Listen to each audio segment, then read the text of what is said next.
तो ये अभी हुआ है, ये जो राजनयिक संबंध स्थापित किए हैं, तो ये चीन के लिए पहले हमें देखना पड़ेगा कि ये ऐसा कर क्यों रहा है, और सीधे सभी देश, ऐसा कोई देश नहीं है जो कर रहा है, तो फिर ये क्यों कर रहा है, तो इसमें बहुत सारे देखेंगे रीजन है आपको देखने को मिलेगा। तो ये सबसे पहला आपको रीजन यही देखने को मिलेगा। तो ये समझिए जो तिब्बत में सेपरेटिस्ट मूवमेंट होता है, चाहे आप देखेंगे सिजियांग प्रांत में जो सेपरेटिस्ट मूवमेंट होता है, जो वीगर मुसलमान है, तो वहाँ के बहुत सारे लीडर है समझिए, जब वहाँ पे कार्रवाई करता है चाइना, तो ये भाग के चले जाते हैं पाकिस्तान वाले इलाकों में, फिर अफगानिस्तान वाले इलाकों में, फिर ईरान वाले इलाकों में, और वहाँ से उनके आज़ादी का देखेंगे कि ये लोग राग जो है ये गाते रहते हैं बहुत जगह। तो फिर इन सब को देखेंगे टैकल करने के लिए भी इन सब से रिलेशन बनाता है, और फिर देखेंगे जितने भी आतंकवादी संगठन है तो इनको पैसे देता है ताकि इन सब लीडरों को मार दिया जाए, ताकि ये जो मूवमेंट है ये चल ना सके, तो ये लोग आज़ादी का बात ना कर सके। जो तिब्बत है चाहे सिजियांग प्रांत है, तो इनके लिए बहुत इंपॉर्टेंट है कि इन लोगों से रिलेशन अच्छा करके रख सके, जैसे कि पाकिस्तान हुआ, फिर अफगानिस्तान हुआ, फिर देखेंगे ईरान हुआ, तो इन सब से इस वजह से भी रिलेशन अच्छा रखता है और पैसे बहुत सारे फंडिंग करता है।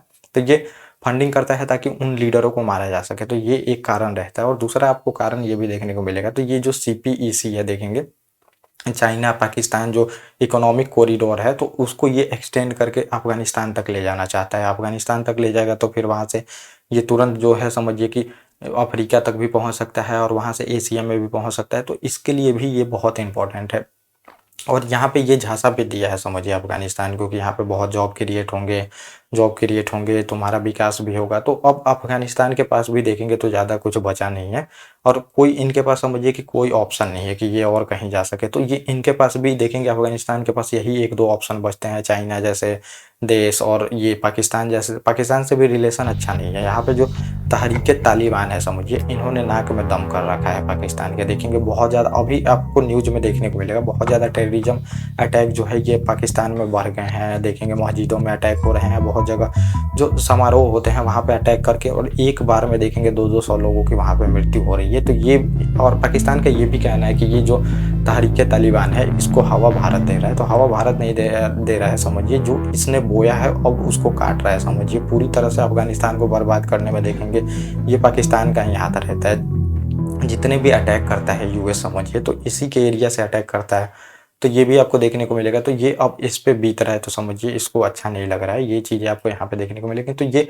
चीन के लिए ये इंपॉर्टेंट है, जो ये कॉरिडोर जाएगा वहाँ से समझिए, तो इनका तो विकास होगा ही। और फिर इनके जो मिनरल है समझिए, तीसरा कारण में बहुत ज़्यादा मिनरल है इनके पास, अफगानिस्तान के पास। और अभी बताया जाता है सिंपली आप 900 बिलियन का देखेंगे डॉलर, 900 बिलियन डॉलर का जो मिनरल है सिंपली निकाल सकते हैं। तो इसमें मतलब कि अभी वहाँ पे कुछ भी जो है एक्सटेंड हुआ ही नहीं है, कुछ भी खुदाई हुई ही नहीं है, कुछ भी देखेंगे जो रिसोर्स है उसका दोहन नहीं हुआ है। तो इस वजह से चाइना चाहता है सबसे पहले जाएँ, और सबसे पहले जितने भी रिसोर्स हैं उसका फ़ायदा हम उठा सकें, और थोड़ा बहुत तो फ़ायदा उनको मिलेगा ही, लेकिन पूरी तरह से रिसोर्स को ले लेगा और बहुत ज़्यादा इन्वेस्टमेंट करेगा। और बहुत सारा इन्वेस्टमेंट कर भी दिया है, देखेंगे पेट्रोलियम, लिथियम, इन सब में 100-100 बिलियन का इन्वेस्टमेंट हो चुका है, और बड़ी बड़ी जो कंपनियां हैं समझिए चीन की, वो जाके वहाँ पे काम भी कर रही हैं।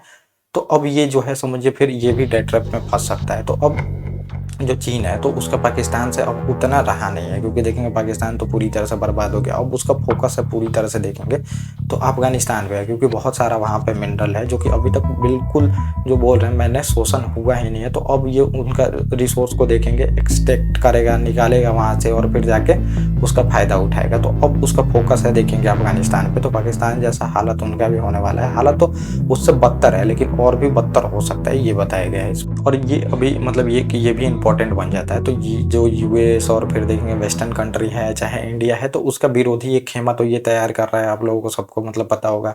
जैसे देखेंगे हमारे जितने भी पड़ोसी देश हैं, नेपाल, बांग्लादेश, श्रीलंका और मालदीव, और इन देशों का भी ये समझिए, ये भी बहुत अच्छे से जानते हैं कि कैसे फ़ायदा लिया जा सकता है भारत से चाहे चीन से। तो ये क्या करेंगे, जैसे भारत से फ़ायदा लेना हो तो चीन की तरफ झुक जाते हैं, मतलब चीन की तरफ। तो फिर भारत वहाँ पे अब देखेंगे अपने पाले में करने के लिए फ़ायदा देता है। फिर देखेंगे चीन से इनको फ़ायदा लेना है तो भारत तरफ झुक जाते हैं। तो ये काफ़ी अच्छे से मतलब खेलना सीख गए हैं इन दोनों देशों के बीच में।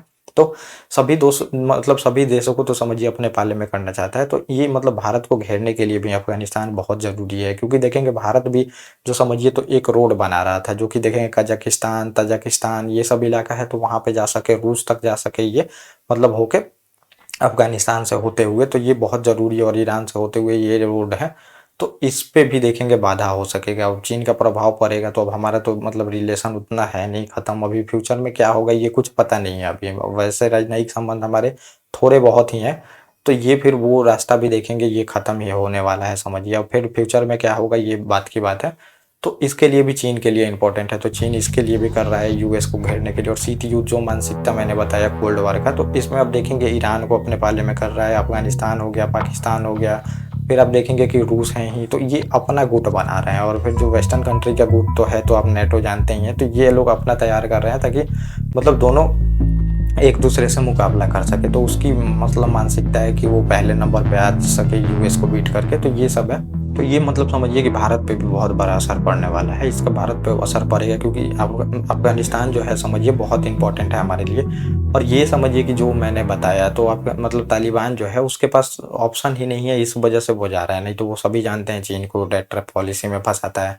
क्योंकि वहाँ पे देखेंगे रोजगार बिल्कुल नहीं है, विकास जो हुआ है समझिए डेवलपमेंट बिल्कुल नहीं है वहाँ पे जो आपको देखने को मिलेगा। उनके पास अभी टेक्नोलॉजी ही नहीं है जो कि जितने भी रिसोर्स हैं उनको वो निकाल सके और बेच सके, फ़ायदा कर सके, तो उसके लिए वो इम्पोर्टेंट है। और वेस्टर्न कंट्री बोले हम मदद करेंगे ही नहीं, तो उसके पास एक ही ऑप्शन बच जाता है वो चीन। तो इसी वजह से चीन के पास जा रहा है और हमारे लिए बहुत इंपॉर्टेंट है क्योंकि रिलेशन ख़राब होंगे तो बहुत दिक्कत सामना करना पड़ सकता है। क्योंकि जब देखेंगे अब पाक और चीन एक साथ आते हैं, पाकिस्तान और चीन, तभी हमें इतना प्रॉब्लम होता है।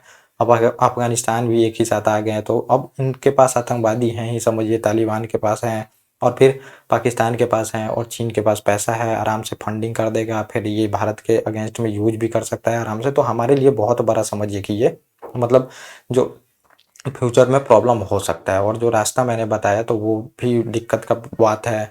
तो ये रिलेशन बिल्कुल जो अफगानिस्तान से हमारा अच्छा खासा रिलेशन था वो ख़राब हो गया है और तालिबान के आने से। और ये मतलब समझिए कि चीन के लिए बहुत ही अच्छा है जो कि हो रहा है। तो ये सब है जो कि मैं बाकी फ्यूचर में जो भी चीज़ें होगा वो बता दूंगा। तो ये पूरा टॉपिक था जो मैंने बताया। ओके गाइस, थैंक यू और अब मिलेंगे अपने नेक्स्ट टॉपिक।